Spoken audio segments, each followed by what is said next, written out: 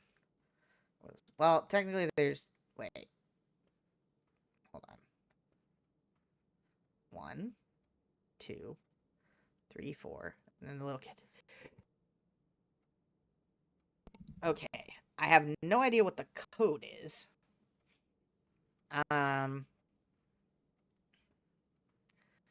Well, that's good to know, but now how do I figure out the code? Has to be something to do with these pictures.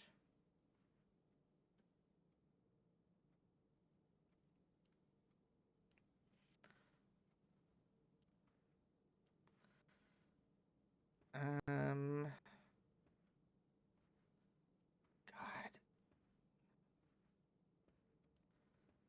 Ooh, man, this is gonna be a tough one. I'm gonna have to come back to that one. I don't know if my brain's big enough. Okay. So what do we got? We got hallway, so we can get another hallway. The kitchen or the office? Hallway is the only one that lets me continue. Redraw. Well, I got the library. Security, commissary. We'll do the library. I don't think I've been in the library yet. What's this? Additional reading. The house directory is a great source of information. There should be more R1 to pull up the directory. Oh, okay. That's helpful. What these? Please sign out a book.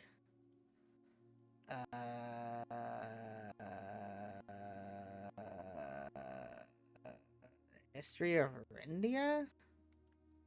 Yes. Okay. So lockpick. Okay. Let me go to other door. Okay. No matter what, gotta use a lock, or not a lockpick, a key. I'm gonna do this one. So rare. So we have the workshop. Combine inventory to create new items. That's good. I don't know if I have a lot of items to do that with. The cloister, which is a 4-direction thing, which is really good up here. Or the rotunda, which rotates.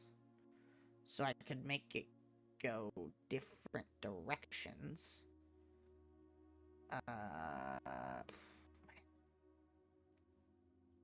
Which one would be better? So, if I do the cloister... I'll think about this for a second. So if I do the cloister, what does it really help me with? It helps me branch off and go a whole bunch of different directions. Plus, it has dig spots, I think. Workshop lets me get things. Rotunda. I think cloister is best bet right now.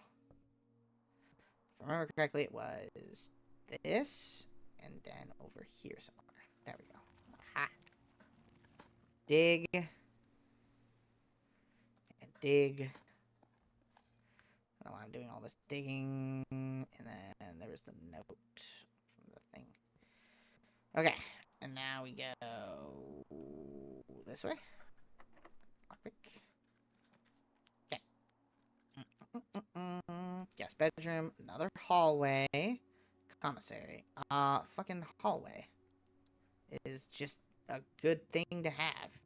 Got a lot of hallways here. Okay. Let's do this one. Okay, can't lockpick that guy. What about this guy? Okay, so we have the chapel, the billiard room, or the patio. So patio gives us gems. We do kind of need gems right now. Billiard room lets us continue. Chapel lets us continue. We would lose a coin every time we enter the chapel, though. Do we really need it, though? I feel like we could do the patio on this one. And have gems get spread to every single... spot. Every single green room. That actually sounds like a better thing, because I only have a couple green rooms, but having it spread to them is a good thing. So, is there now a gem somewhere in here? Look around. Yes, there is. Hell yeah. More gem. Okay.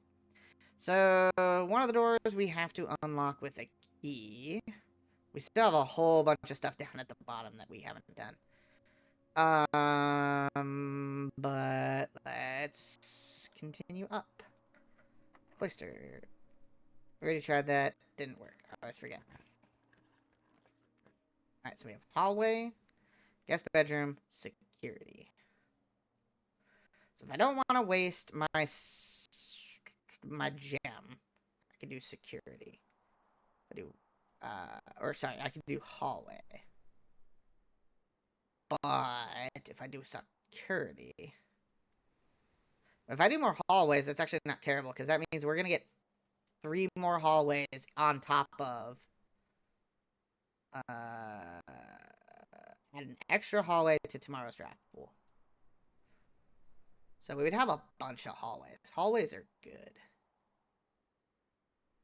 But security gives us shit.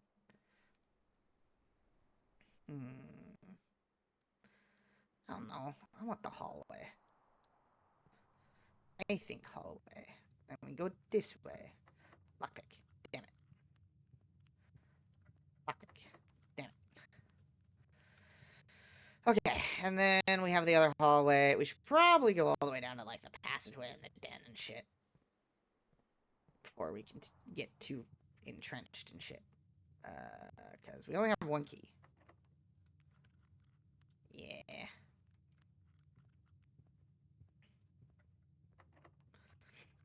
Okay. The dining room, the closet, the kitchen. Dining room's the only one that will lead us anywhere. I could do the closet. Closet would be funny.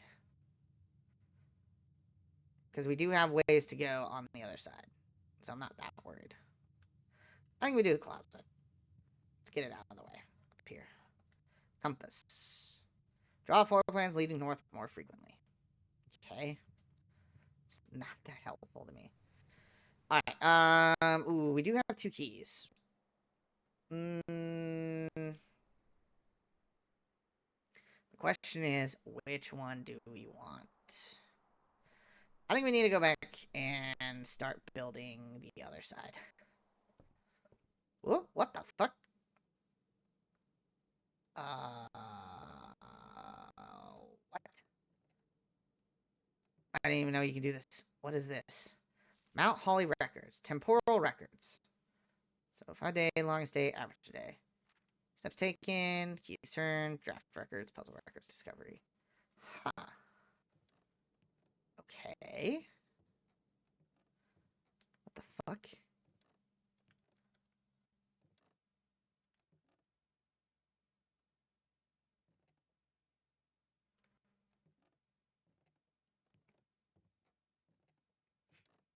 This. Mount Holly scrapbook. My first claim ticket. Baron of Mount Holly. My favorite floor plan. Most drafted. Most paid for. Most time spent in. Contraptions I've made. Commissary receipt. Longest purchase.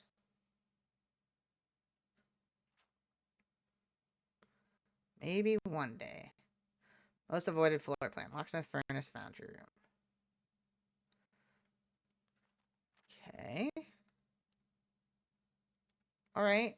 That's cool and all.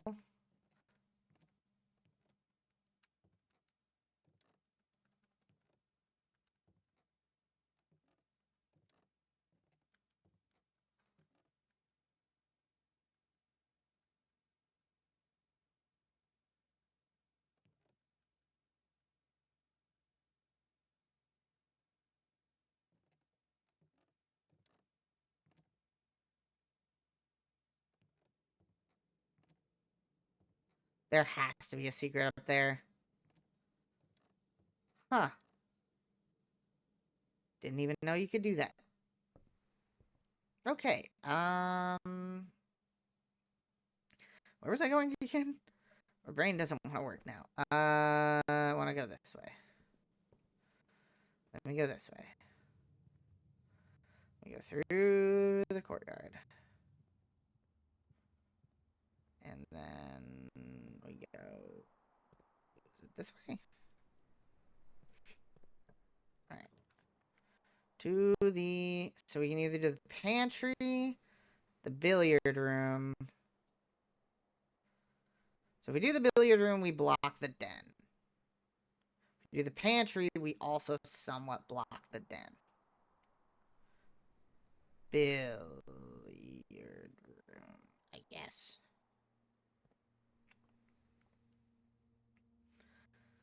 Alright, let's go do our math puzzle. Math puzzle. Give me 6. 2. Hold on. 10. 10, 10, 10, 10, 10. I just remember that's multiplication. Alright, 20. So it's 10. That's 2. What? 6. 10. 20. Oh. Wait. No, that's 5.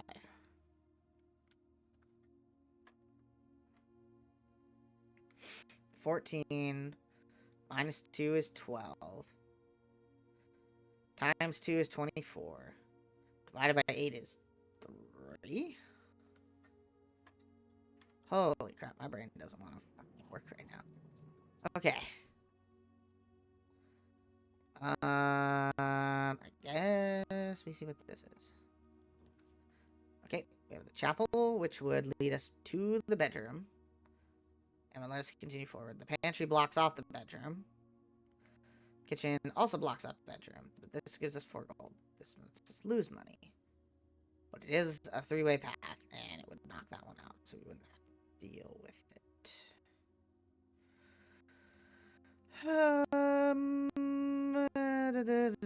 Yes, this one makes sense, because it makes brain feel good. Okay, we're just not going to go in there right now. Gonna go around this way.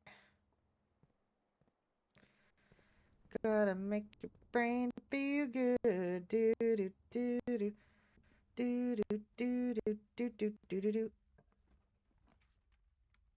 Oh, pantry is the only one that makes sense. The pantry to give us golden fucking apple. And then we go this way.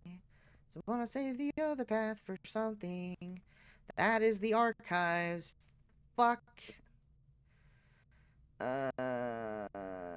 Gymnasium. Gymnasium, huh? I don't want to do the archives. That sucks. We'll do the gymnasium. Okay. Gymnasium. Alright, we lose two steppies. Okay, open this. Son of a bitch. It's the utility closet. I mean, it's not the worst, though, because there's things we can get from it, right? From the utility closet. There's something we can do in the utility closet, right? Oh, that's right. We can turn off the key cards. Yeah, utility closet, good. And also turn off the gym so it doesn't hurt us. Turn on the garage, and then we turn that off. Aha! Okay, now we go this way. Now it doesn't hurt us. Now we go up here to the utility closet. I probably just fucked this up somehow. Slightly. Commissary, dining room. I mean, honestly, I could do guest bedroom and then go through the chapel and continue on that direction. So we'll do that. Let's get some more steps, because we need some steps. Anything in here? No, no, no. Why is there never anything in this stupid fucking room? Son of a bitch. Nope, nothing there. I already read that note like 5 times. Okay, so we've unlocked the passageway in all of its glory. So now we go back where we came from.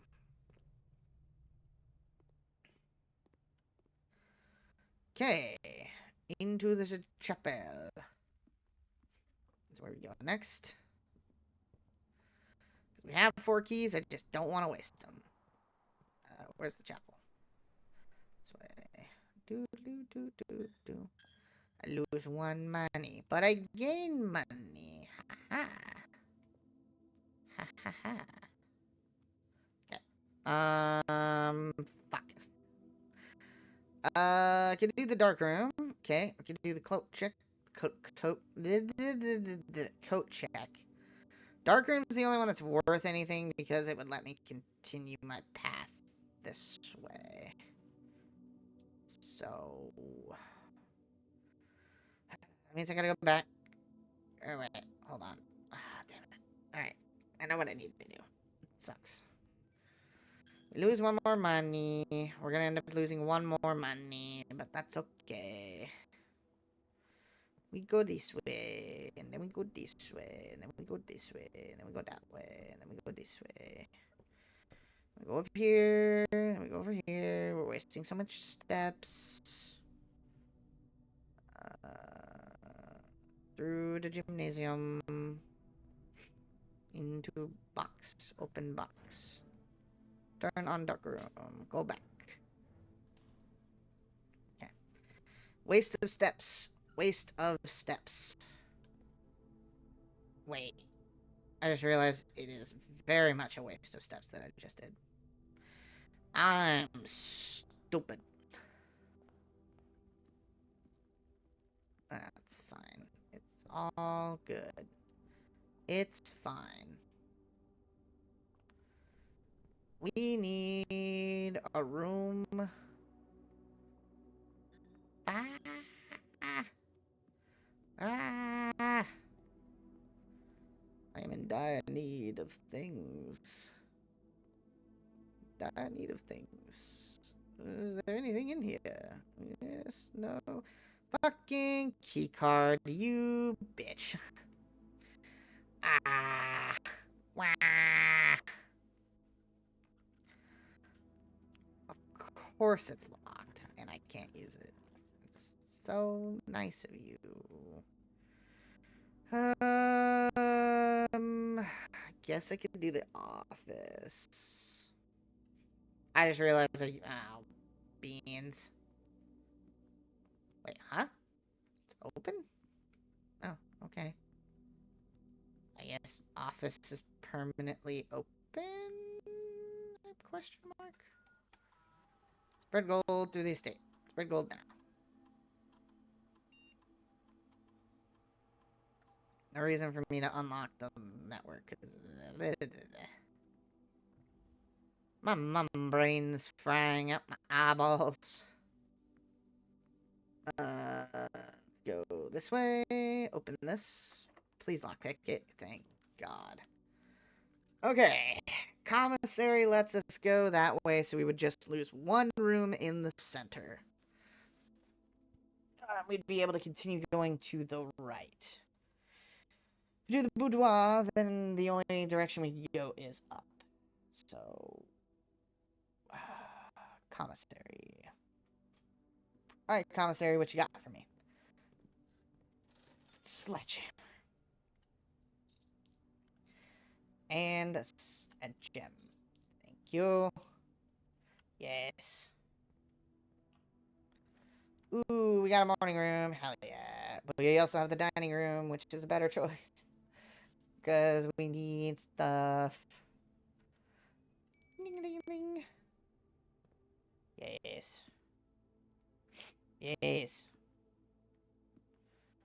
We put the pizza in our face. Wood-fired pizza. I'll take my 20 steps, please. Nice. Okay. Money-wise, I think we're okay. So we can either go up or down. We're gonna go down first. The rumpus room. Could get the rumpus room. Which gives us 8 coins. I could come back and get another... No, let's do it. Let's do the rumpus room. Me. Banana. Here's a banana. Oh? What was that? Huh? We have 10 coins. Let's see what's in the last one. Bunker room, boudoir, or security. Boudoir. I wish I could use it earlier. Bunker room would make more sense. But I don't have the thing that does the thing. I think we'll do the bunker room, though.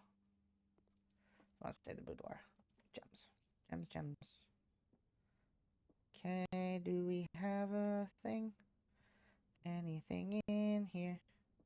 Like money. No money. No money. Nope, can't get up there. Okay. Alright. Well, it is time to listen to the great Alzara. Hello, Mr. Great Alzara. What do you have for me today? Okay, what? As it was foretold. I am awakened at the sound Dropping of the coin. You find yourself Okay. face to face Great with the Alzara. Alzara, Okay. and I suspect you wish me to look into your future. I mean, it'd be nice. The image is becoming clear. Okay. I see Darkened the cloud of ruin. Okay. familiar to Both. us both. Okay. Now decrepit, run down, and in disrepair. Okay. I see Red 8 envelopes. resting upon 8 pedestals. Okay. And in these 8 envelopes, I see 8 letters penned by 8 different hands. Okay. 8 letters of which you will only ever find and read. 7. Okay. Just like the art hanging on the walls of these rooms, there is a letter missing. Oh! What you have heard here has been foreseen By the by great the great owls. Alzara. Okay. Until the dawn of the following day, I will have Okay. more to say. Well, that's a huge hint that he just gave us. Wait a minute. Holy crap. Okay, hold on.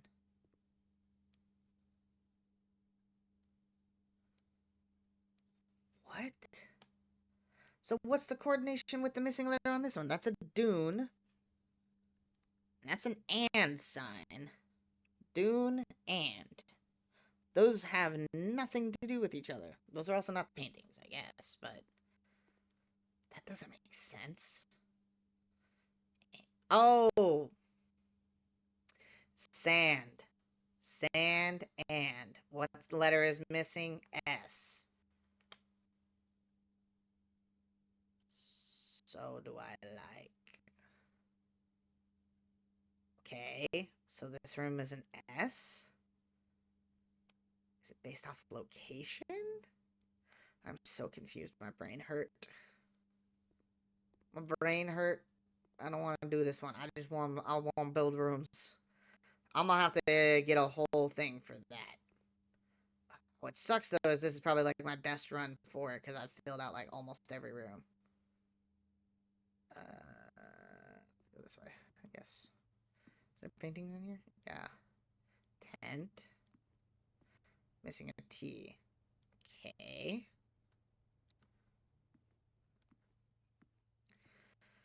I'm gonna have to actually write this one down. Hold on, I'm gonna grab a note. Notepad. I don't even know if I'll have enough to get there. So it's 1, 2, 3, 4, 5. 1, 2, 3, 4, 5, 6, 7, 8. So it's a 5 by 8 grid. So 1, 1, 1. We don't have.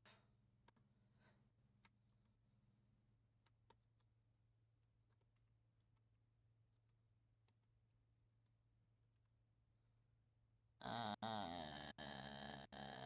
I wish I could just. I should just grab a notebook and draw this. You know what? Screw it. I'm gonna do that later. I'm gonna come back to it. I'm just gonna make a note of it and rewatch my VOD. That's how I can do this. Okay, so dining room. So that's so dining room is T, rumpus room is R. Did I look at the bunker room? I didn't look at the bunker room. I should probably go look at the bunker room. I'm gonna go look at the bunker room and see what's in that one. What's in here? Okay, a P. What?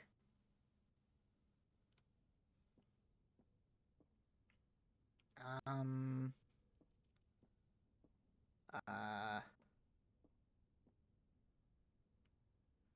Okay. I have no clue. It's like the top of a mountain. It's also a summit. God, I'm trying to think about this here. Point. Tip. Top.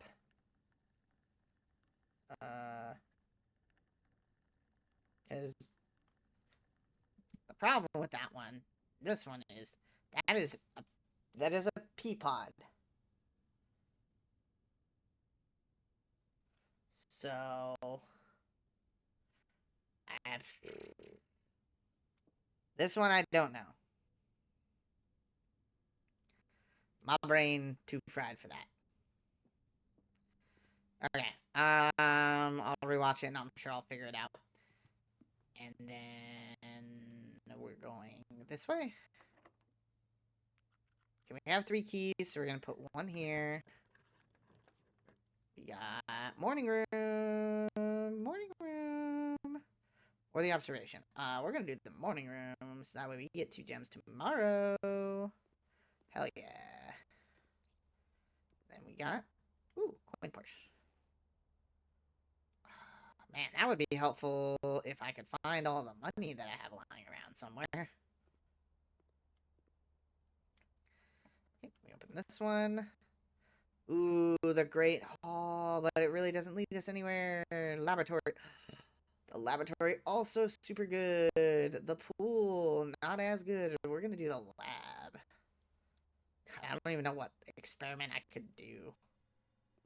I don't even know what this is. This machine requires additional power from the boiler room.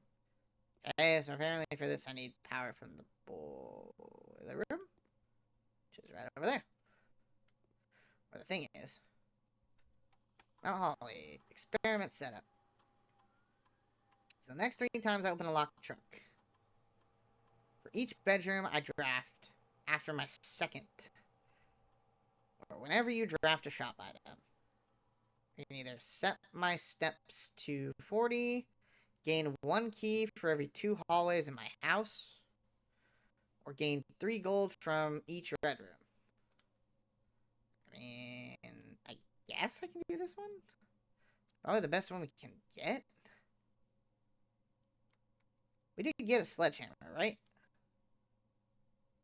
We do have a sledgehammer. Okay. We need to go back and open some of those trunks.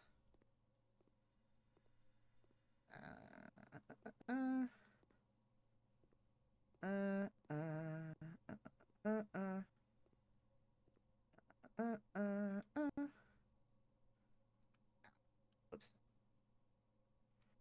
Right. Need to go turn that back on. While I'm here, where the fuck's the paintings? Periodic table of elements. Don't know what that means. Random bullshit generator. That's a stag and a stage. So it's missing an E. Okay, got this one. This one, E. E. As in Edward. Okay, we go this way now. We go back to morning room for now, because I gotta go open up the thingy. That is a coat. That's coat. That'd be a cliff?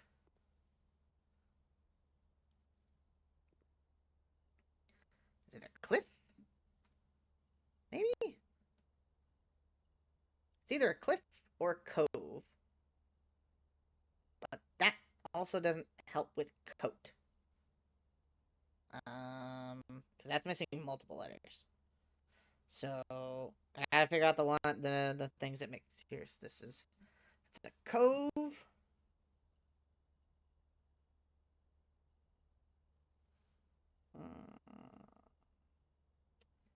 Okay.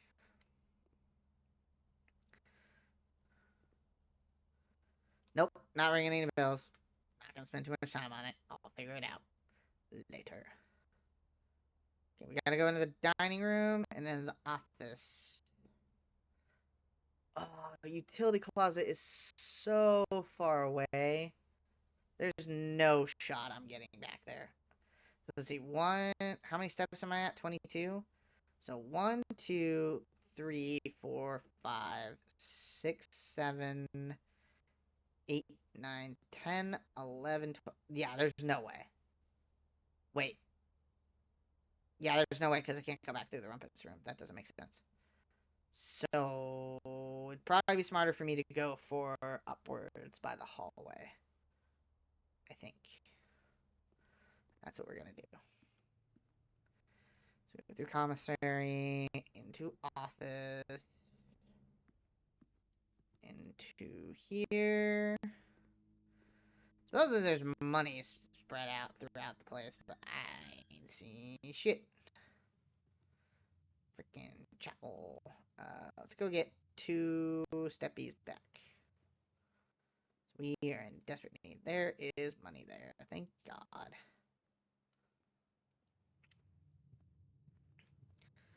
Alright, we gotta pray for a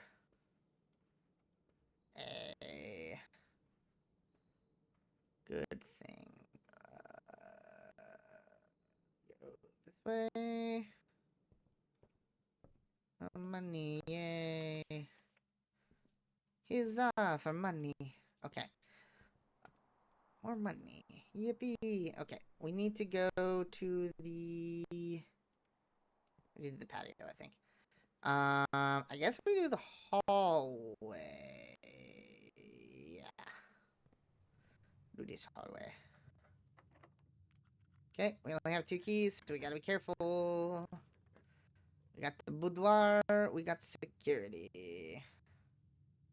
I mean, I guess I can just do security.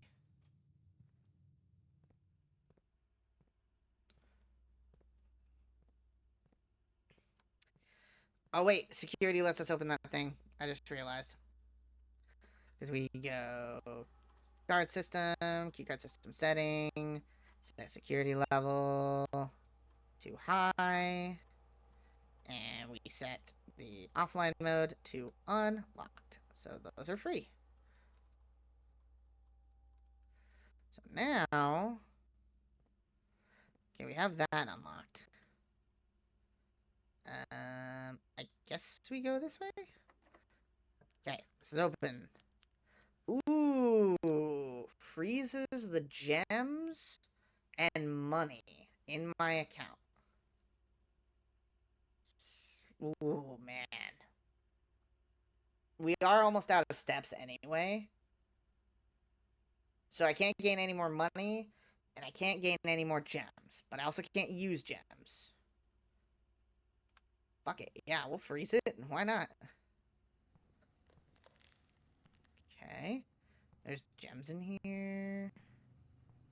Not for staff use. There's a key in there. There's a note in here. Crow and crown. So I'm missing an N. Okay. Definitely looks like there's something in there. There has to be a way for me to, like, cool this down. I'm assuming it's related to, like... There has to be a way for me to do it. Okay. Frozen. Frozen. Okay. Now we go to the other hallway, I guess. And just use our last key. I would suppose. We only have 7, so... Use our last key. Which gives us the wine cellar, the maid's bedchamber, or the pool.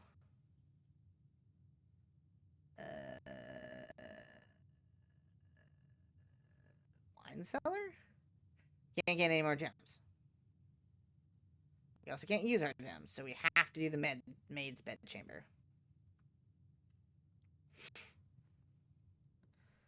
Okay.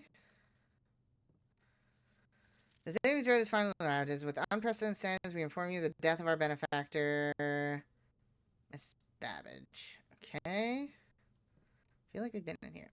Mia. Okay, that's all the staff. I wish I had a magnifying glass, so I'm sure there's some hint there to something.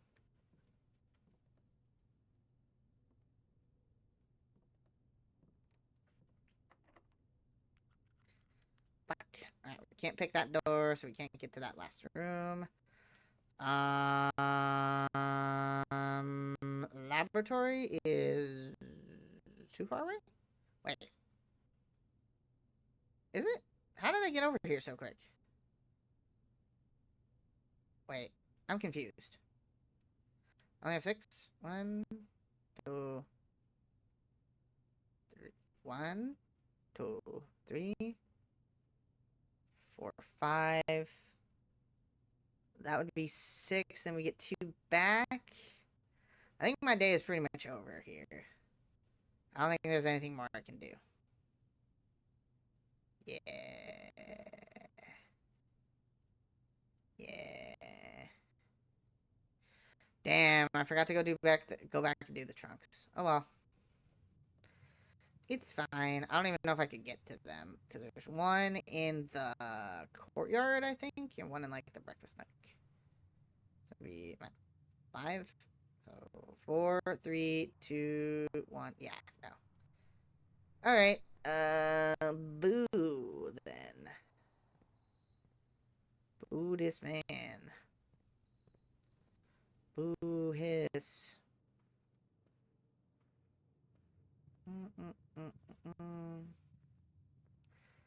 No. Alright. But we froze the account, which means we start the day with 16 gold and 2 gems. Plus we get another 2 gems on top of that. So we're going to get 4 gems. Actually, I think we get 6 gems, which is going to be really good. We're going to have a good start the next day. Dang. We had some possibilities. We just ran out. Garden Manor of Tomorrow. Cool.